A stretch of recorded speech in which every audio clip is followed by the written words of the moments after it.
All right, we're ready for our next talk, and we are very honored to have the ex-Minister of Defense for Canada, a peace activist. Help me welcome the Honorable Paul Hellyer.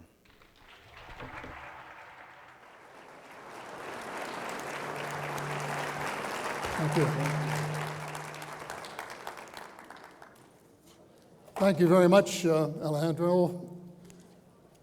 Reminds me of the small boy who fell headfirst into a barrel of molasses. And when they pulled him out, he licked some of the molasses from his face and said, "Lord, make my tongue adequate to this occasion." Now that's probably the last giggle you'll hear for the next hour, because what I'm talking about is a very serious subject, in my opinion. I am not a ufologist, and I don't pretend to be, but I must say that I've enjoyed listening to so many excellent presenters the last few days and have learned a tremendous amount from them. And I'm very grateful to each and every one of them. I have made it clear, and this was accepted by open minds, that what I would do is, instead of talking specifically about the subject at hand, although it comes into my speech in context of what I want to say, that I would do a condensation of my book, which is really a sort of a worldview, a review of what is going on globally. And I've changed the subject of my speech from global turmoil, or world turmoil, to a global fraud, global hope. And mostly I'll be talking about the world financial system, which incidentally is the one subject that is less understood than the UFO phenomenon. I don't think it could get 1,000 people in the United States to come and hear about the financial situation, but I hope maybe we can stir up enough interest that the next time we can. But the world financial system is a total fraud. Fraud.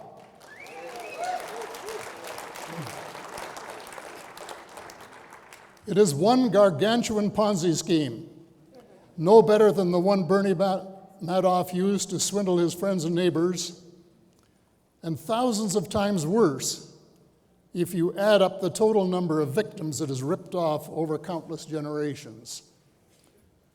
The principal difference between the two schemes is that Madoff was acting outside the law, while the international banking cartel has persuaded generation after generation of monarchs, presidents, and prime ministers to provide legislative protection for their larceny.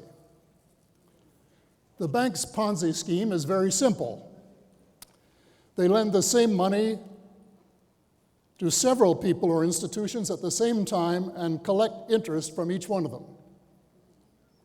It's nice work if you can get it, and you can get it if you have a bank charter. What the banks really lend, however, is their credit. And what they take back in compensation for that privilege is a debt that must be repaid with interest. The number of times that they lend the same money is called leverage. The practice is as old as the hills, but for our purposes, we can start with the goldsmiths of Lombard Street in London, England, who accepted deposits from their customers, and they issued certificates that were redeemable on demand. They paid their customers a nominal fee for the nominal interest rate on the deposits, on the understanding that they could lend the money to their customers at higher interest rates. They soon found that they could lend more than they had in their vaults because only a few depositors came in to redeem their gold or silver at any one time. It was a scam. It was illegal. Nevertheless, they got away with it for a long while, and the scam was legitimized when the Bank of England was chartered to help King William finance his war. Rich people subscribed £1,200,000 in gold and silver for the capital to establish the bank, and this was lent to the government at 8%, which is a pretty high rate of interest for a guaranteed loan. But then, to show his appreciation, the king allowed the bank to print £1,200,000 in banknotes and lend it at high interest to their friends. In effect, the bank was allowed to lend the same money twice, once to the government and once to the people. Over the years, due to the avarice of the banks and the collusion of politicians, that ratio has increased dramatically.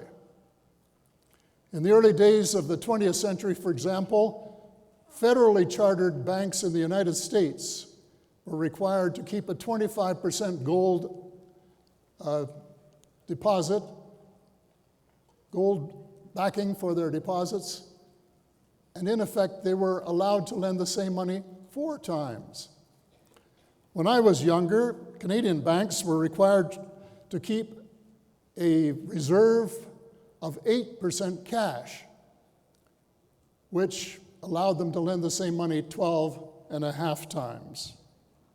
Today, thanks to Milton Friedman's irrational flip-flop from being a proponent of 100% cash reserves to the opposite extreme of 0 reserves, and the adoption of his ideas by the major central banks of the world in 1974, multiples have been increased dramatically, in some cases to as much as 20 to 1 or more. Banks only keep enough cash to meet day-to-day demands for those few customers who go in and request it. And consequently, the fraud is virtually total. The system works this way. Let's say you want to borrow $35,000 to buy a car. You go and see your friendly banker, and he or she will ask you for some collateral, some stocks or bonds, or second mortgage on your house or your cottage, or failing that, maybe the signature of a rich relative or a friend. And once the collateral is satisfied, they will ask you to sign a note for the principal plus interest, probably prime plus, so much, depending on the color of your eyes. And then they tap their computer, and presto, $35,000 appears in your account that you can go out and spend to buy the car. Seconds earlier, that money did not exist.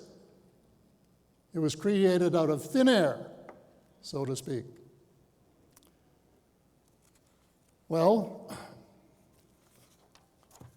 when the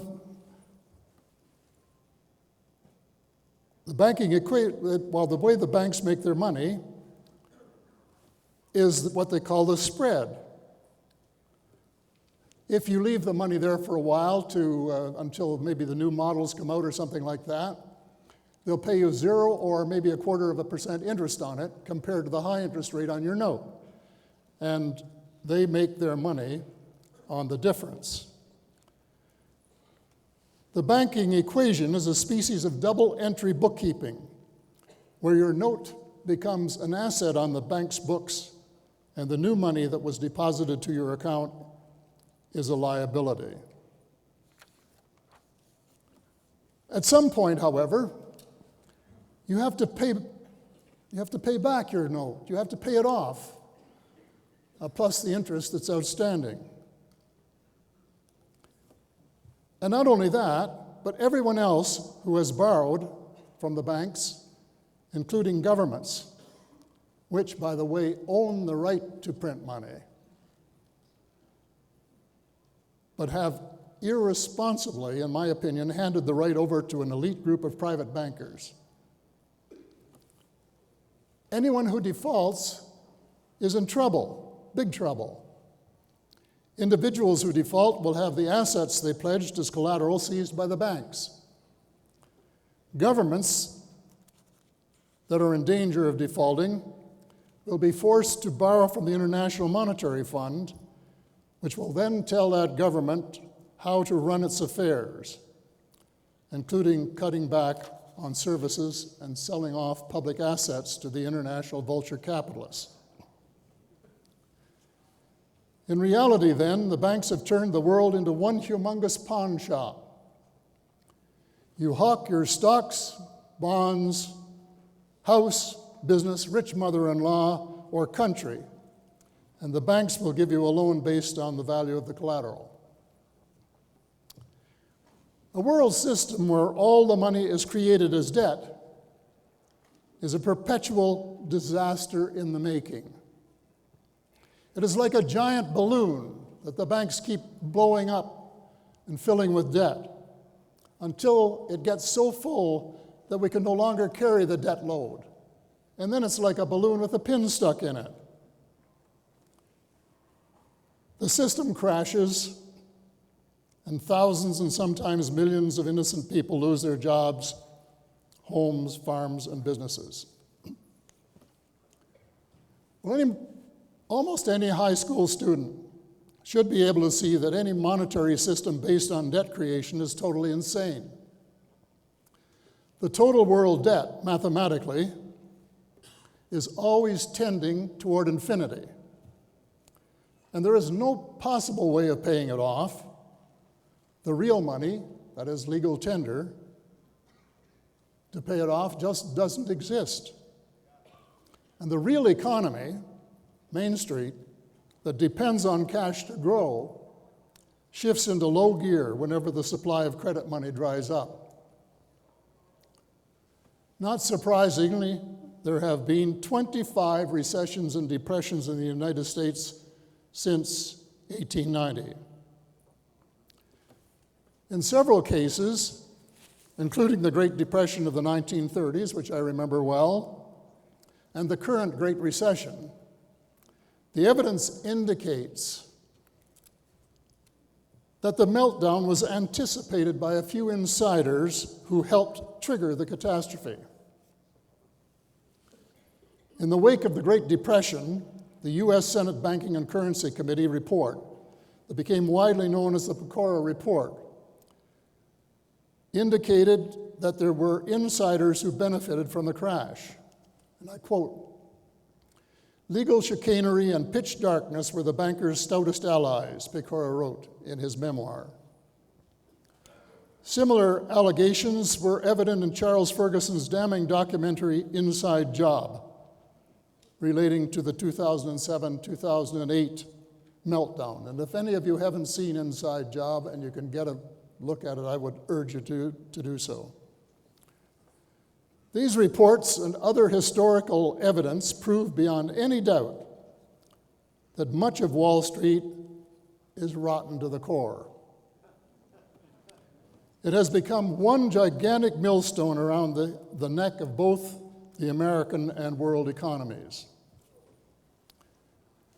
The collateral damage from the recent meltdown has been staggering. The U.S. Bureau of Labor estimated that 8.4 million jobs were lost in the U.S. alone. Most countries experience similar dramatic losses. The reduction in asset values worldwide has been estimated at 20 trillion US dollars. Yet not a single one of the culprits is in jail. You would think that someone would have had the decency to launch a class action for at least 10 trillion against every individual and every organization that contributed to the catastrophe in any way. It boggles the mind that a system so vulnerable to manipulation would ever have come into existence in the first place. Well, as you might expect, the evolution did not happen by accident. It was not guided by the mythical, invisible hand of Adam Smith. On the contrary, For more than a century and a half, it was engineered by the barely visible hand of the Rothschild family and its allies. And since World War II, by the Rockefeller family. The two dynasties combined forces to exercise influence on many fronts, sheltered by the cloak of secrecy established by the Bilderberg Group. The long-term influence of the banking cartel is incalculable. Their biggest coup was the establishment of the Federal Reserve System in the United States. The big New York banks really didn't like the idea of genuine competition. So a small group held a secret meeting at the private resort of J.P. Morgan on Jekyll Island, off the coast of Georgia.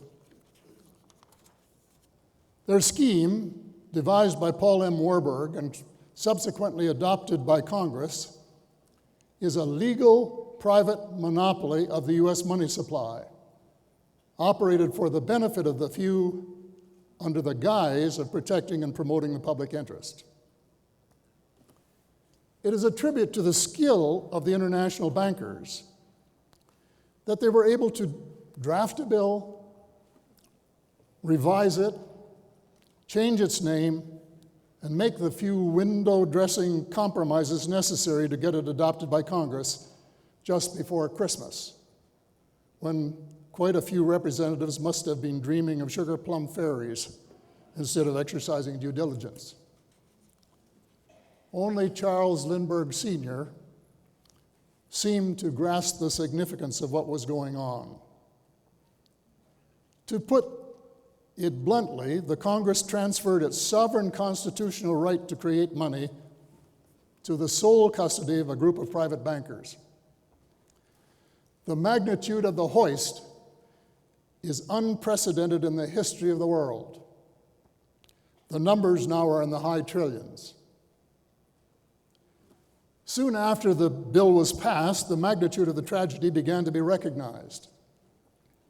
Williams Jennings Bryan, who acted as Democrat whip, later said, and I quote him, "In my long political career, the one thing I genuinely regret is my part in getting the banking and currency legislation, that's the Federal Reserve Act of 1913, enacted into law," end of quote. President Woodrow Wilson, just 3 years after passage of the act, wrote, and I quote him, "A great industrial nation is controlled by its system of credit. Our system of credit is concentrated in the Federal Reserve System. The growth of the nation, therefore, and all of our activities are in the hands of a few men. We have come to be one of the worst ruled, one of the most completely controlled and dominated governments in the civilized world." But the bill was not repealed. Almost 100 years later, the sellout is still the law. This makes you wonder what the people's representatives have been doing to earn their salaries. The people in charge of the original deception were very far-seeing. They realized that when future governments had to borrow from them, they would need a constant stream of income to pay the interest on the bonds. So they pursued the government to introduce income taxes, first as temporary measures, but later permanently, so that it would be possible for the government to meet its obligations to the bondholders. In fiscal year 2005, total individual income taxes in the U.S. totaled $927 billion. Of that amount, $352 billion, or 38%, was required just to pay interest on the federal debt. The figure would be much higher now. The banksters, as they were often called at the time, then decided that an independent press might catch on to the chicanery. Oscar Callaway is reported in the Congressional Record of February the 9th, 1917, as follows, and I quote, "In March 1915, the J.P. Morgan interests, the steel, shipbuilding, and powder interests and their subsidiary organizations, got together 12 men high up in the newspaper world and employed them to select the most influential newspapers in the United States, and sufficient number of them to control generally the policy of the daily press of the United States. They found it was only necessary to purchase the control of 25 of the greatest papers. The 25 papers were agreed upon. Emissaries were sent to purchase the policy, national and international, of these papers.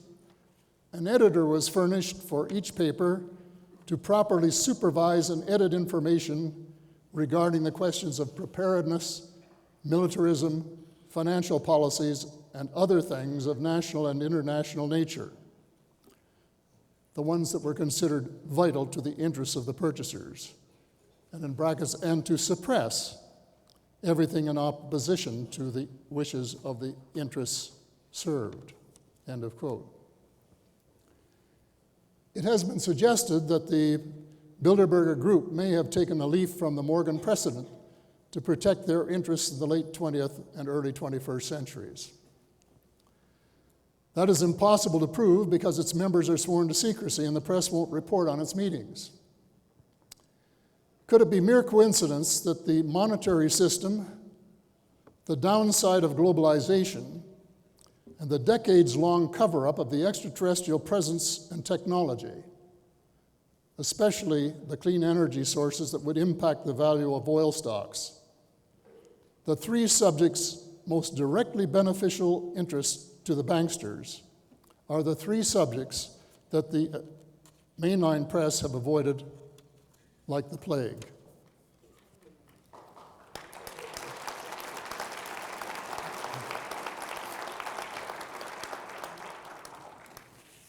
Well, I'm not willing to go so far as to say that the men behind the international banking system are evil men because their thoughts are private. But Sir Josiah, later Baron Stamp, a former director of the Bank of England, has given us a rare snapshot of the truth. Banking, he said, and I'm quoting him, was conceived in iniquity and was born in sin. The bankers own the earth. Take it away from them, but leave them the power to create money. And with a flick of a pen, they will create enough money to buy it back again. However, take that power away from them, and all the great fortunes like mine will disappear. And they ought to disappear, for the world would be a happier and better place to live in. But if you wish to remain the slaves of bankers and pay the cost of your own slavery, let them control and continue to create money. On the latest meltdown of 2007-2008, the Fed acted quickly to prevent the Ponzi pyramid from collapsing completely. It printed trillions of dollars to bail out the banks and a few industries that were highly indebted to the banks. But what did the Fed do for the taxpayers, whose money was so wildly diluted to save the banks? Nothing. They were left to fend for themselves. Millions of people lost their jobs, their farms, their houses, their hopes, and their dignity, all as a result of circumstances beyond their control. The taxpayers bailed out the banks, but got nothing in return. The same is true of governments, who came so quickly to the rescue. As a result of the meltdown, their revenues were decreased, so they were forced to incur or increase their deficits, as well as to start cutting back on essential services, something I was reading about in this morning's New York Times. The Fed pretended to be helping stimulate the economy by reducing interest rates to near zero. It would be an interesting exercise to find out how much of that low-cost money went where What was it spent for? It would certainly be a good subject for congressional attention. How much did the banks use to buy up domestic and foreign assets at fire sale prices? Was any of it used by financial institutions to try to corner world food markets and raise prices at a time when millions of people are starving? Well, no doubt some taxpayers did take advantage of the low interest rates, but were they warned about the old bait and switch game? Anyone who acquires assets with cheap money runs the risk of losing their property when the Fed ultimately raises rates. It's all part of the boom-bust cycle inherent in our infinitely silly monetary system.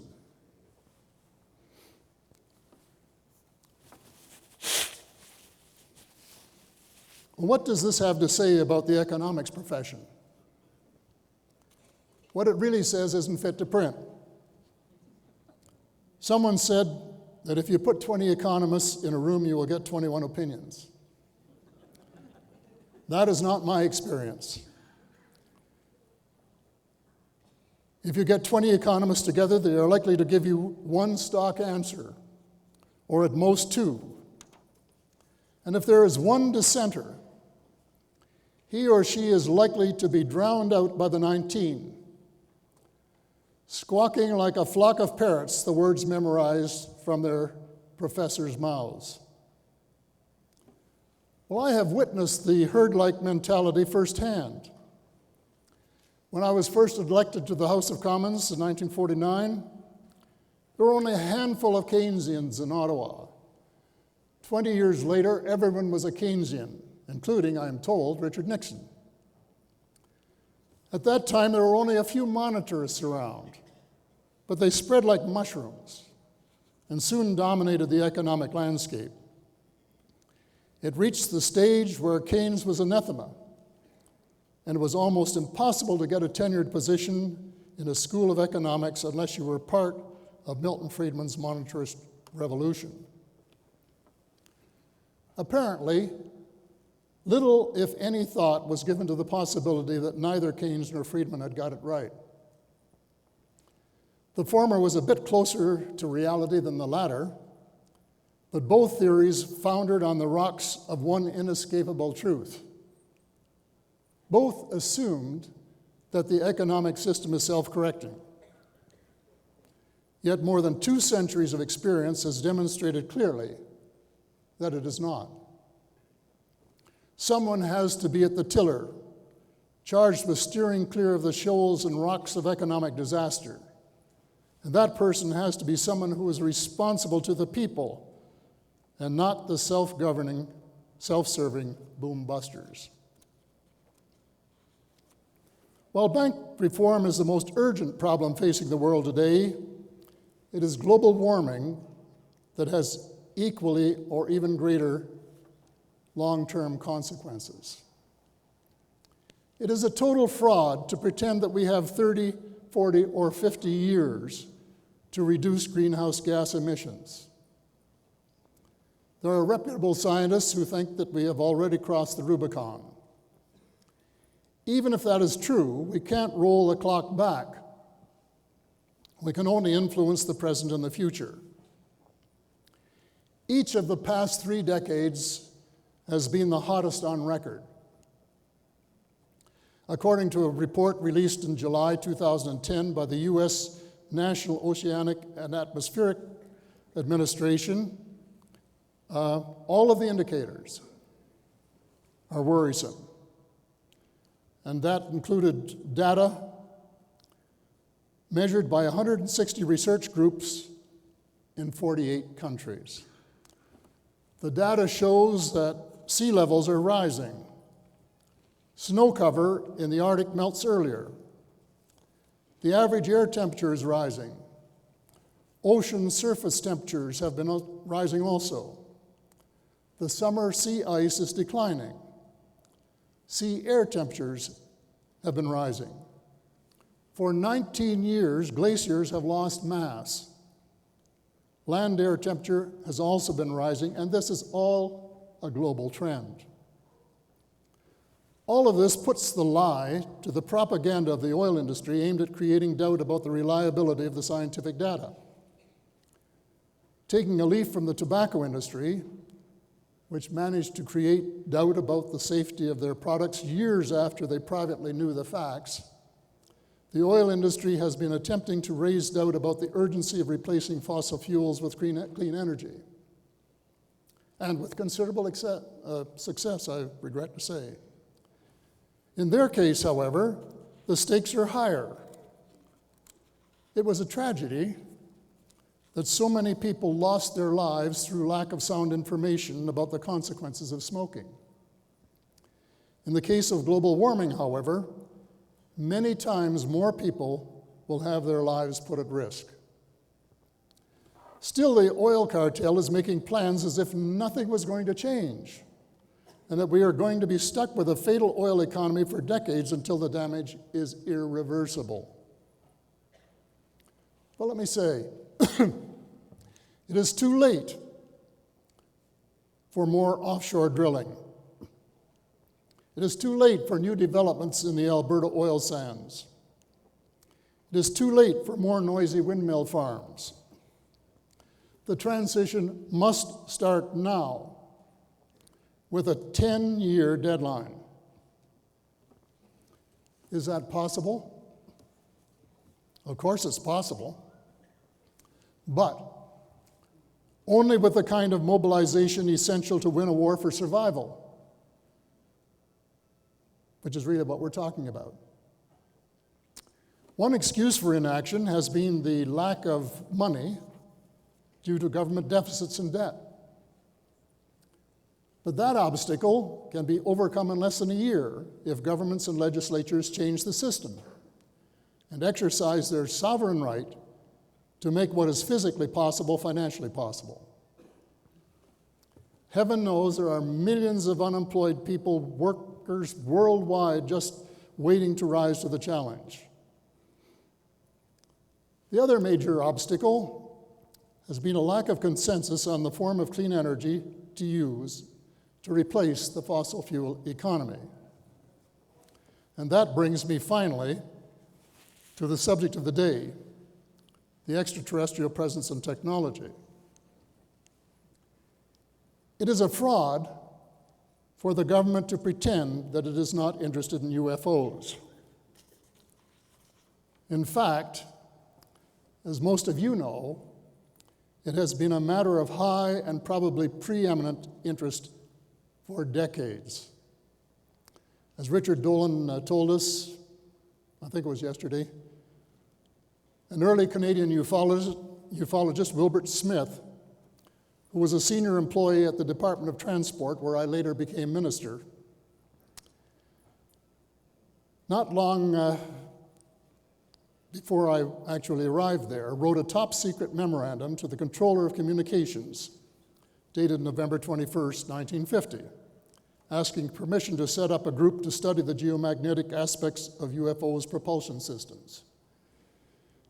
And as a part of the memorandum, Smith said that he had made discreet inquiries through the Canadian Embassy staff in Washington, and he had obtained the following information: that the matter is the most highly classified subject in the United States government, rating higher even than the H-bomb. Flying saucers exist. Their modus operandi is unknown, but a concentrated effort is being made by a small group headed by Dr. Vannevar Bush. The entire matter is considered by the United States authorities to be of tremendous significance. So, Dr. Vannevar Bush, who was one of America's preeminent scientists at the time, and a team of experts he had assembled, were already working on back engineering by 1950. Many people who are interested in the subject of UFOs use one of the Roswell crashes of July 1947 as their starting line. Recent evidence, however, confirms that the U.S. Army Air Corps was in the crash retrieval business even before that. Paula Harris, on July the 5th, 2010, interviewed two men, Jose Padilla and Remy Baca, who were aged 9 and 7 at the time, who witnessed a saucer crash on Padilla land near San Antonio, New Mexico, in August of 1945. In her new book, Exopolitics, Stargate to a New Reality, Paula gives the detailed account of what these men saw as children.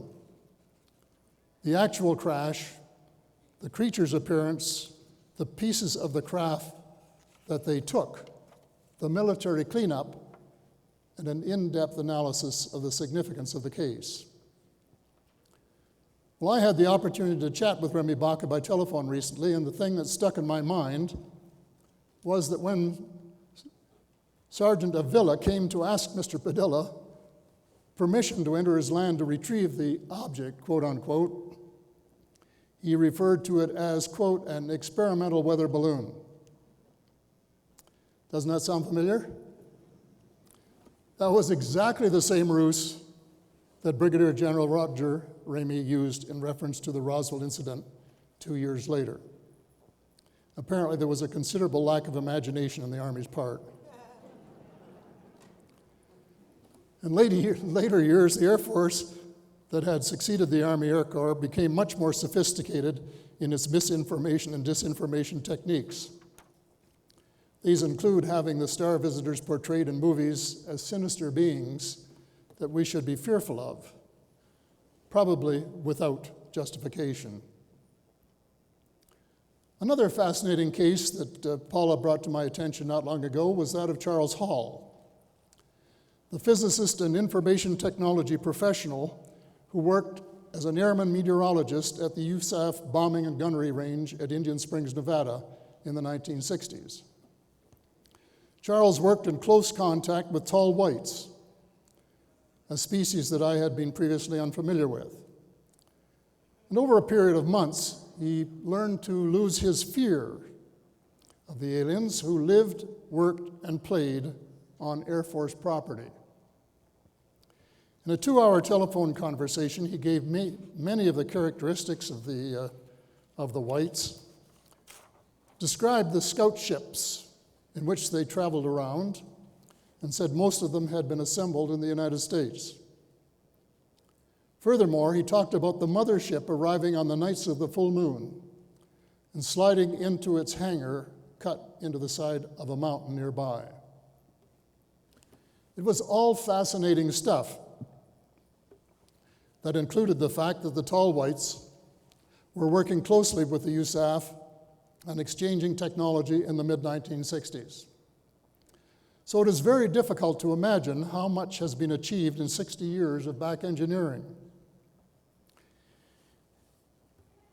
There is no doubt that myriad scientists, technicians, and many of America's most advanced aircraft and weapons corporations must have achieved what would have been classified as miracles just a few years ago. As Michael Schratt demonstrated clearly Thursday morning, that is the case. And as interesting as S4 is, with its special designation, it isn't the only installation, as you well know. There are others, and there are a lot of things that we still don't know.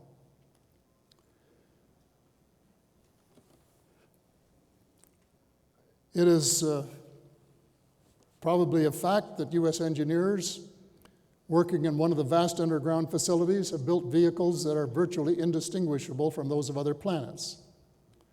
Now what we want to know is to what purpose they will be put. Will it be for good purposes or military purposes? Could I have a little glass of water, please?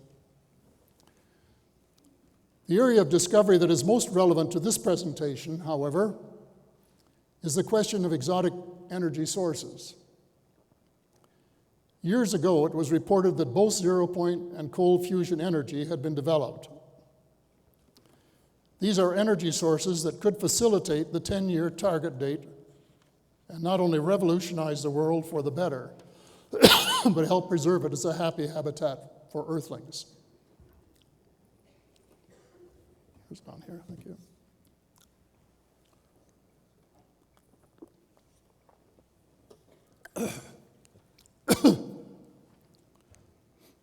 In the unlikely event that these sources are not yet commercially viable, all we would have to do is ask one of the friendly species to help us, and they would certainly do that because they are deeply concerned about our stewardship of our planet. In the event that we are still treating them as enemy aliens and doing our best to shoot them down, we would have to curb our lust of conflict and adopt an acceptable level of intergalactic civility.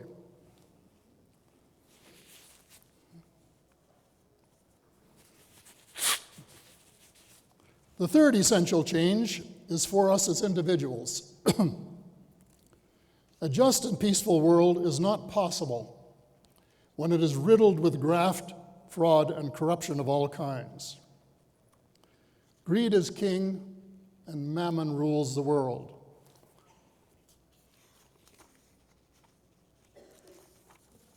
Institutions have to change too. For centuries, major religions have been selling their alleged superiority or exclusiveness at the point of a sword, leading to the deaths of thousands of innocents. The three Abrahamic religions, for example, all claim the inside route to paradise. Mathematically, that is impossible.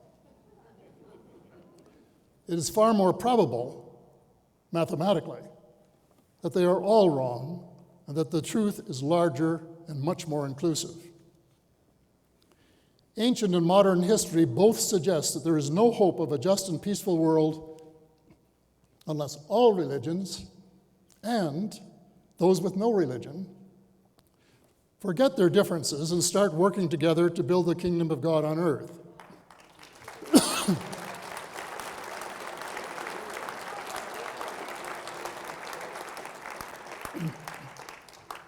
And I define this as a world where every child can expect food to eat, clean water to drink, adequate clothing, a roof overhead, access to medical support, and enough education to be able to determine how best he or she can serve humankind positively with dignity and self-fulfillment.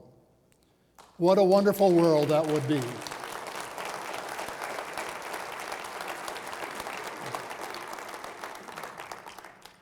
But it would require a 180-degree change in policies and priorities, and a serious effort to apply the golden rule that all religions claim as a common thread.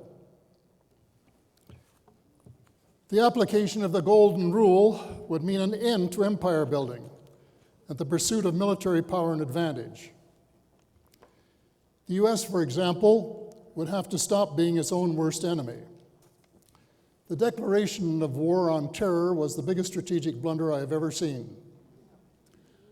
On the 11th day of September 2001, following the attacks on the World Trade Center, the United States enjoyed the sympathy of the world, including Arab states and populations. The threat from al-Qaeda was limited and quite within the potential of police and intelligence operations to cope with. The situation changed dramatically with the launch of a war on Iraq. The goodwill began to evaporate overnight. Soon, instead of a few dozen insurgents, the number of young Muslims willing to die for their cause multiplied to thousands, and a great chasm of hate and mistrust enveloped much of the world. The U.S. has consistently refused to be even-handed in the Israeli-Palestinian dispute, and the Israelis deceive themselves and the world when they claim to be the victims. For a long while, peace has been within their grasp if they could have agreed to a just settlement and establishment of a vibrant Palestinian state. But a handful of fundamentalists have always succeeded in disrupting the peace process because they are not willing to accept the great Rabbi Hillel's admonition, and I quote, "So always treat others the way you would want them to treat you. That is the message of the law and the prophets. Meanwhile, the peace and stability of the world remain in jeopardy. The world community must adopt principles and practices that override fundamentalism of any stripe, whether it be Christian, Muslim, Jewish, or economic. In addition, religious people should pay more attention to their holy books. There is nothing in the Bible that would legitimize a preventive war with its carpet bombing, or the launch of a drone or missile intended to kill one person when there is risk that innocent bystanders will also die. Similarly, there is nothing in the Quran that would justify suicide bombing that result in the random death of innocents. Now, if you get the impression that the world is going to hell in a handbasket, you have read me correctly. But, and here's the good news, it doesn't need to be so. There are remedies, but they involve massive change in the areas discussed, none of which are even on the political radar at present. There is light at the end of the tunnel, but, as Sir John Quinton, the former chairman of Barclays Bank, said, bankers sometimes look on politicians as people who, when they see light at the end of the tunnel, order more tunnel.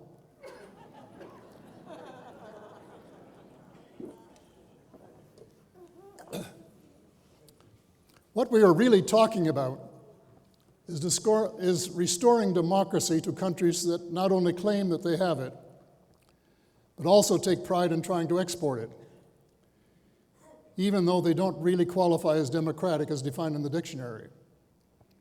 In Webster's, it is government, and I quote, government in which supreme power is vested in the people and exercised by them or their elected representatives, end of quote. Well, to begin, Wall Street has been the dominant power in the U.S. for decades and still is. Add to that the fact that the Commander-in-Chief of the Armed Forces, the President of the United States, does not have the security clearance for a number of projects controlled by troops under his command, and you have to conclude that the U.S. may not qualify as a democracy under the dictionary definition. The same can be said about Canada, the United Kingdom, Germany, and myriad countries that are really puppets of the international financial system. In each case, the real interests of citizen voters is subjugated to the demands of international finance.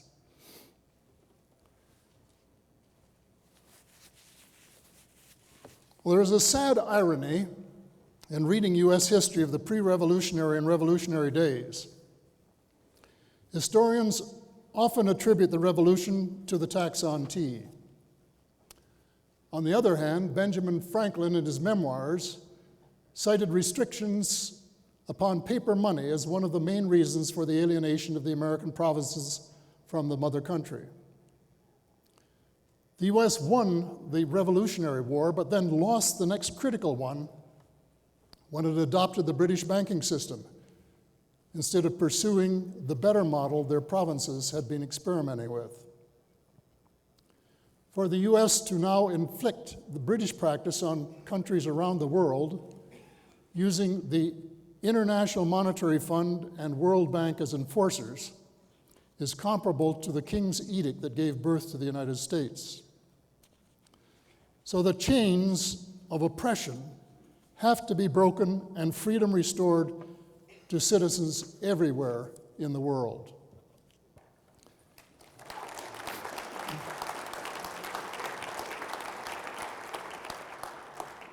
It's time to forget the Tea Party and address the critically important issues facing the U.S. and the world. All of these are issues that are nonpartisan by definition and deserve the attention and support of all genuine patriots without distinction of race, color, religion, or political affiliation, both in the U.S. and worldwide. We must unite, as Carol Rosin told us. We must unite to preserve and enhance the beautiful satellite that is our birthright. Well, here is an agenda for action. The first and most urgent project is to clip the wings of the bankers and democratize the money creation function.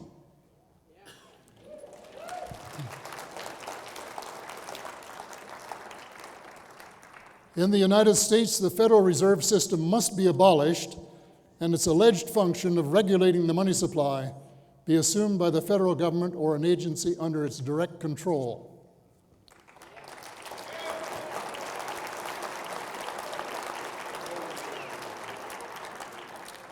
The most powerful and valuable tool in the economic arsenal must be available to the representatives of the people who can be held responsible for their success or failure. Well, some monetary reformers recommend that government create 100% of new money in a debt-free form comparable to greenbacks or something like that. In the interest of a fast and smooth transition, I am suggesting that a ratio of 34% government-created money to 66% bank-created money would work satisfactorily. Banks would be required to maintain 34% cash reserves against their deposits.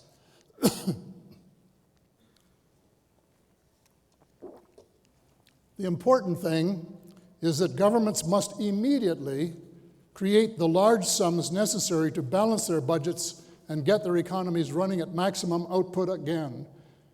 And I am talking about an infusion of perhaps $10 trillion equivalent to start, and more if necessary, to get economies up to speed and to reduce unemployment worldwide by at least half with the creation of millions of new jobs. Is this likely to cause massive inflation, as the financial cartel will immediately allege, because it is one of its longest-running and most successful bugbearers? Well, the answer to their phony phonetics is a resounding no. As any economist should know, it is the amount of money that is created that influences prices and not who prints it. So as long as government limits what the economists call the multiplier effect, there will be no problem. Certainly the present system has been inflationary. A 1950 US dollar is only worth 7.5 cents today. A common sense monetary policy should produce better results than that. So there is no reason why the banking system should not be fundamentally reformed at once. There are four other actions that I think we, the people of the world, should demand of our politicians. A law must be passed at once to prohibit all politicians, candidates for political office, and political parties from accepting money from any financial institution.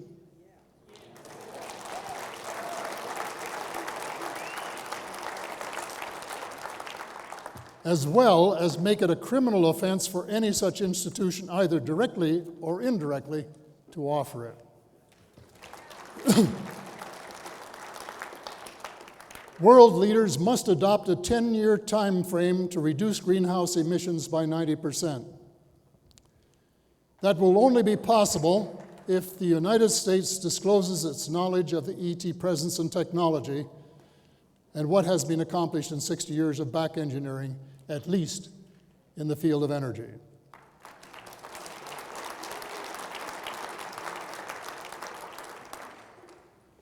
The UN should declare 2012 the year of forgiveness and reconciliation, a new era of cooperation and, using the Greek word agape, love, between races, tribes, religions, nations, and regions, both mondial and intergalactic.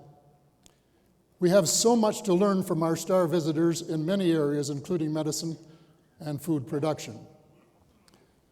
So the U.S. must relinquish its privileged position as the center of the loop as part of a new kind of leadership, leading the world in creating the better world that we all dream of.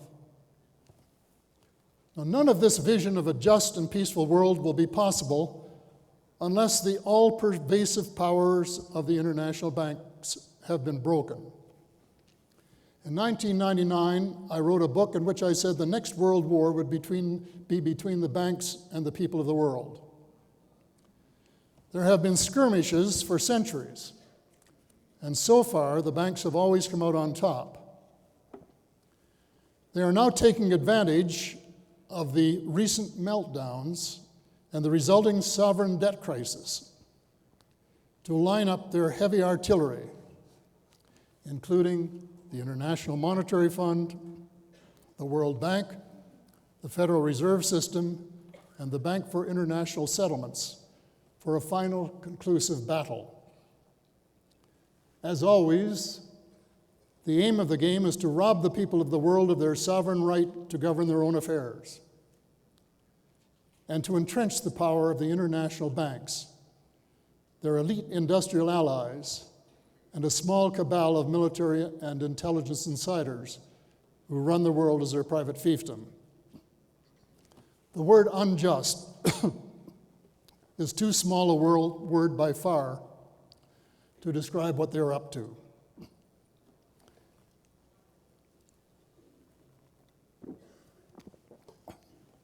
If any skeptics think I am overstating the case, don't take my word for it. Go to www.victoryfortheworld.net and read some of the books that can be used as references. 100 pages of The Web of Debt, for example, setting out the history of money, will probably be enough to make you sick at your stomach. I stopped reading it at night because it often made me so angry I couldn't sleep. Well, I entered politics more than 60 years ago because I thought recessions and depressions were quite unnecessary. They were monetary phenomena with a relatively easy fix. I have made hundreds of speeches on the subject and convinced a few thousand people, but never the movers and shakers. And the mainline press were less than helpful. They were so jaundiced that they were not interested in a maverick speaking truth to power. So it was always a case of David versus Goliath, to use a biblical analogy. Now, for the first time, the power exists to turn the tables and go for the jugular. The internet is providing power to the people that they have never enjoyed before.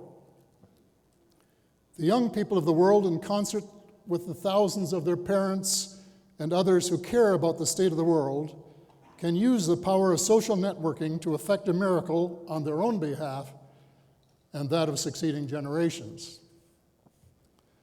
The valiant people of Tunisia and Egypt have shown the way by achieving what was believed to be impossible. We share their euphoria. At the same time, they and we must acknowledge that it is only the beginning. Real freedom will only be possible when they have escaped from the tyranny of international banks, and Wall Street is no longer able to manipulate the price of their daily bread.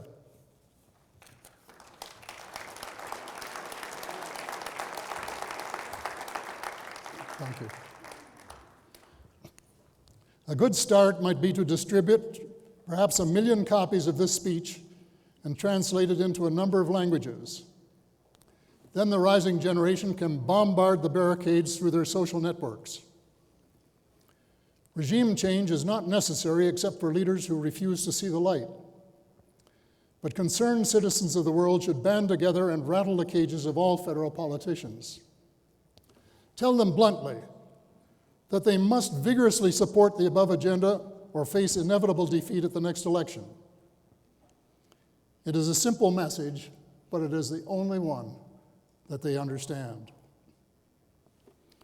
At a press conference on March 29, 2001, announcing that the U.S. was backing out of the Kyoto Protocol, President George W. Bush said, quote, "A friend is someone who tells you the truth," end of quote. Well, that is what I've been doing today. It is a message of global hope for every race, color, religion, and nationality in the world, and of peaceful relations with visitors from other realms. Thank you.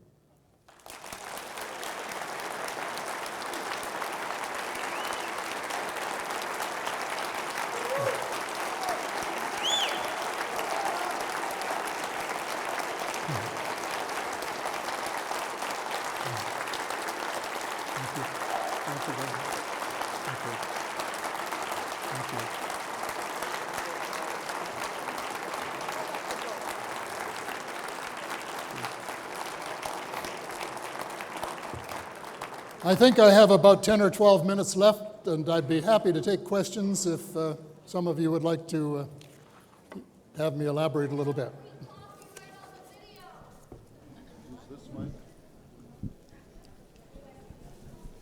Is this mic live? Yes. I have a question. Recently, I've read some interesting data on global warming that indicates that human activity accounts for less than 1% of the total warming on the planet, that the sun and the sun cycles are totally dominant. And anecdotally, I would like to mention that a professor at CU recently told me that he had done considerable deep core drilling and found no correlation between the carbon content of the atmosphere and the ambient temperatures. So I'm going to suggest that there may be another global conspiracy going on here, which is that the governments want to control the economy and humanity through this effort. If I believed that, I wouldn't be here. And I would recommend a book called The Floods of Our Grandchildren by James Hansen. And I think anybody who reads it's a heavy read, but if you read it through, you'll be convinced this is the number one facing the globe at the present time. And sure, there's some heating from the sun, which is affecting other planets. We can't do anything about that. All we can do is change what we do, and that is what I think we have to do right away. And what about the releases from ClimateGate and all of the secret memos that prove that that data was manipulated? I'm sorry, I can't give credence to... Amidst all the negative news and talk, which is certainly true and justified, I'd just like to have you comment on the revolution in South America in the financial system and human rights. They have finally, except for perhaps Colombia and Peru, gone to leaders that are truly representative of the people and are eschewing the IMF and the associated financial institutions that you spoke about. Good. Would you care to comment on that, or Comment on do you have anything to say about that? I mean, do you think it's a beacon for the rest of the world to look at? I'm sorry, I'm having difficulty hearing. Maybe the reverberations, I don't know whether I can continue this or not. I'll put another earplug in here and see if I can. What was it again? Just the revolutions that's taken place in South America in terms of kicking out the IMF and the World Bank and creating their own financial system and led by Chavez and Evo Morales, and I think that's a hope for the world. Yeah, I would say more power to them. I'll take two more questions, and then I was hoping that Open TV can release the copyright of your speech so we can just copy and spread it around.